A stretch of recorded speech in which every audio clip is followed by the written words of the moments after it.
Winnie Sage, bonsoir. Bonsoir. Vous êtes président du CESC, président de la FAPE, la Fédération des associations de protection de l'environnement. Emmanuel Macron, président de la République, c'est pour vous un soulagement ou ça vous inquiète? Ça, en tous les cas, merci d'abord de cette invitation et bonsoir à tous les téléspectateurs. Ça montre que la France veut du changement. Ça montre que effectivement ce pays, les Français qu'on a toujours qualifié de conservateurs, étaient prêts aujourd'hui à miser sur un jeune. C'est extraordinaire de voir qu'un groupe en une année a réussi à gagner ces élections. On pense effectivement que c'est le moment où le peuple français a envie de certainement voir toutes ces structures changer. On a vu exploser pratiquement les deux partis politiques de gauche et de droite. Donc le peuple français montre par là qu'il a envie certainement aujourd'hui de se moderniser. Pour vous, et c'est de bon augure. Qu'est-ce que vous attendez justement de ce nouveau président pour la Polynésie? Alors justement pour la Polynésie, je pense que ça permettra certainement de revoir toutes les relations qu'on a avec la France, qui souvent sont un peu inscrites dans le marbre depuis des années et dans cet esprit un peu conservateur. Je pense que là, on aura affaire à un président, et je l'espère, c'est en tous les cas le vœu que l'on fait, qu'on puisse reposer les bases de nouvelles relations. Avec le dernier président, j'ai eu la chance de le rencontrer pas très longtemps, en lui disant que vous avez utilisé notre pays pour en faire un centre d'expérimentation nucléaire, atomique, en y mettant les meilleurs scientifiques que vous aviez. Est-ce que demain, on ne pourrait pas, au contraire, faire de notre pays le centre d'expérimentation, des nouvelles technologies, créer des technologies qui vont donner la vie et pas la mort, comme ça a été fait pendant des années. J'espère vraiment aboutir à ce type de dialogue. On a entendu dernièrement Macron appeler, il était aux États-Unis, appeler les scientifiques, les chercheurs, en leur disant venez en France, je vous accueille. Et ce que j'aimerais, c'est bien qu'ils disent la même chose. Venez en Polynésie, on est prêt à vous accueillir. Winnie Sage, on va vous retrouver dans un instant, juste après l'hebdo. Un résumé de la semaine consacré entre autres aux 27 candidatures polynésiennes pour les législatives ou aux nouvelles mesures pénales du garde des Sceaux. Hebdo préparé par Carmen Doum et Théa Aunoa.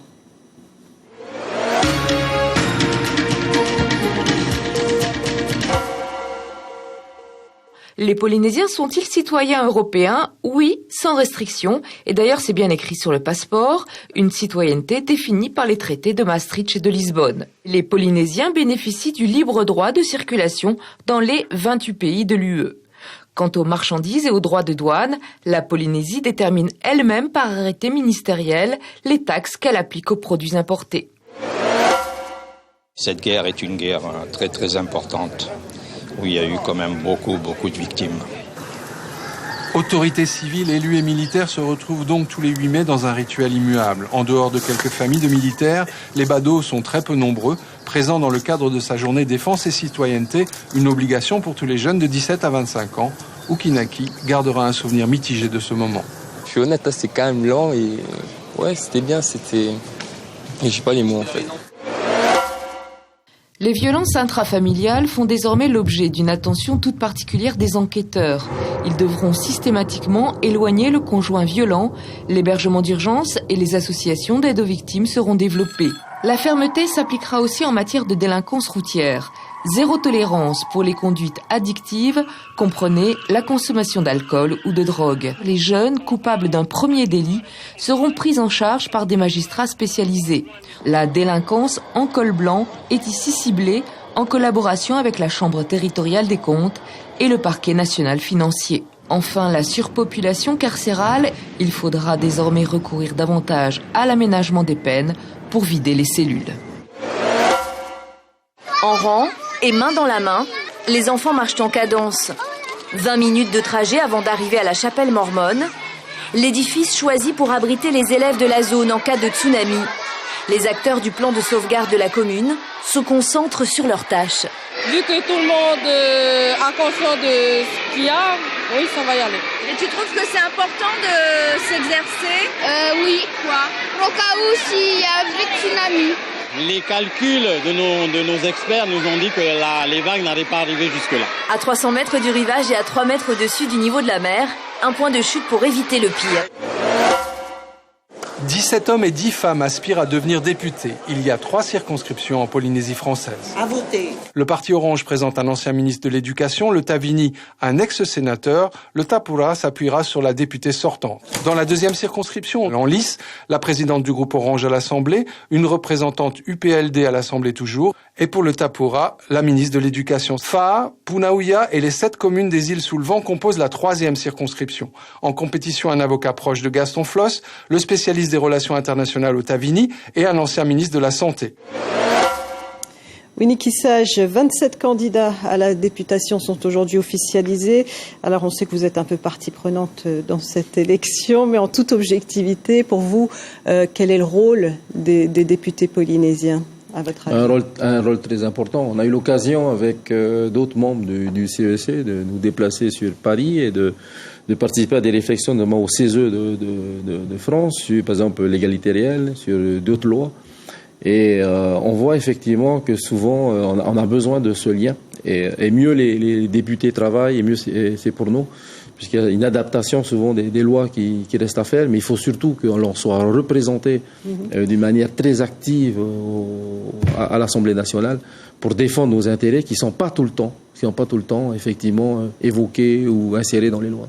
Et on imagine bien que vous serez sensible au dossier de la protection de l'environnement. Vous revenez de l'île de Pâques, où il a été question de création des aires marines protégées. Effectivement, j'ai été invité là-bas par un président de fédération et par également les autorités de là-bas pour participer. Ils ont la même réflexion que nous, à savoir mettre en place une aire marine protégée.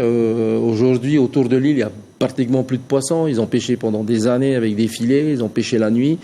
Et ils constatent qu'aujourd'hui, le poisson du large, c'est-à-dire le thon, les memhei, les haura, sont de plus en plus rares. Et c'est un problème qui peut nous toucher à nous aussi en Polynésie. Alors je pense qu'effectivement, il y a 2 choses à faire. C'est d'abord que nous, à l'intérieur des lagons, on fasse des aires marines protégées, des rahui, qu'effectivement à l'extérieur également autour de nos îles, qu'on crée des zones comme ça, mais qu'il faut surtout aussi s'unir, alors Rapa Nui, nous et tous les autres pays polynésiens, pour lutter contre la surpêche. On sait qu'on tourne, heureusement depuis quelques années, notre zone est interdite à la pêche au seineur, donc on a à nous créé une flotte de pêche, et c'est très bien puisqu'on maîtrise nous-mêmes les choses.